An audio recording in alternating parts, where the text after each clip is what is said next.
All right, let's take these sentences and convert them to if-then form. I go shopping whenever I know that there's a sale. So if I know that there's a sale, then I go shopping. The converse is, if I go shopping, then I know that there's a sale. The inverse would be not P implies not Q, so if I do not know that there's a sale, then I do not go shopping. And finally, the contrapositive would be not Q implies not P. If I do not go shopping, then I do not know that there's a sale. Next example, the dog will be sold if it chews another shoe. So if the dog chews another shoe, then the dog will be sold. The converse would be if the dog is sold, then the dog chews. Maybe chewed might be the better for past tense, but nevertheless, the dog chews another shoe. The inverse would be if the dog does not chew another shoe, then the dog will not be sold. And finally, the contrapositive would be if the dog is not sold, then the dog did not chew another shoe. And as you can tell, I'm not being too picky about getting the tense of the verbs just perfect on these. The intent is the idea here. The moon turns red whenever there's a lunar eclipse happening. So if there's a lunar eclipse happening, then the moon turns red. The converse would be if the moon turns red, then there's a lunar eclipse happening. The inverse would be if there is no lunar eclipse happening, then the moon does not turn red. And the contrapositive would be if the moon does not turn red, then there is no lunar eclipse happening. So that would be the four statements for that one.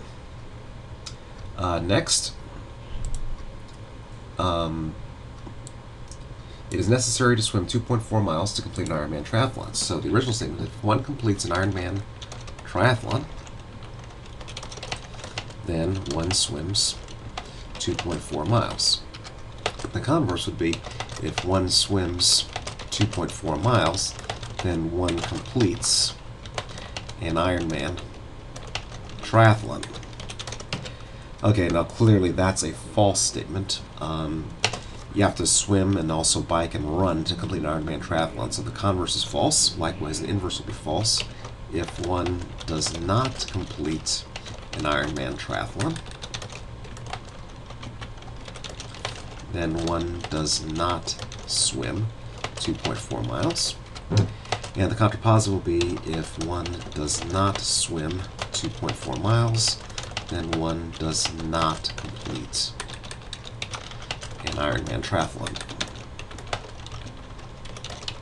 So that would be the four statements for that example. I will wash my car only if it doesn't rain today. So if it doesn't rain today, then I will wash my car. The converse will be if I wash my car, then it doesn't rain today. Clearly that's false. The inverse will be if it does rain today, then I will not wash my car. And the contrapositive, which is equivalent to the original statement, will be if I do not wash my car today, then it doesn't rain today. Or maybe it didn't rain today might be the better English, but it doesn't rain today. To pass the course, it is sufficient to pass the final. So if one passes the final, then one passes the course. If you want to pass the course, it is sufficient to pass the final. If you pass the final, then you pass the course. The converse would be if one passes the course, then one passes the final, which is not correct, or is not equivalent to the first statement. The inverse will be if one does not pass the final, then one does not pass the course. And finally, the contrapositive will be if one does not pass the course, then one did not pass the final. So that would be the four statements for that example. Next, Mike will pass this class unless he flunks the final. So the original statement, if Mike does not flunk the final, then Mike will pass this class.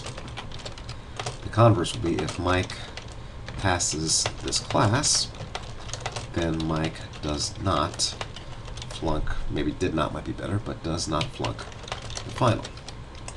The inverse would be not P implies not Q, so if Mike does flunk the final, then Mike will not pass this class. And the contrapositive will be if Mike does not pass this class, then Mike flunked the final. So if he doesn't flunk the final, then he passes the class. The contrapositive will be that if he doesn't pass the class, then that means that he flunked the final.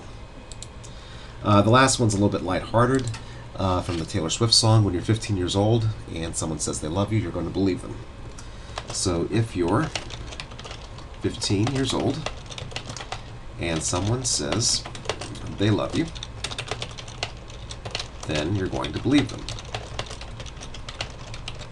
The converse is somewhat scary. If you believe them, then you're 15 years old and someone says they love you. The inverse would be if you're not 15 years old or someone doesn't say they love you.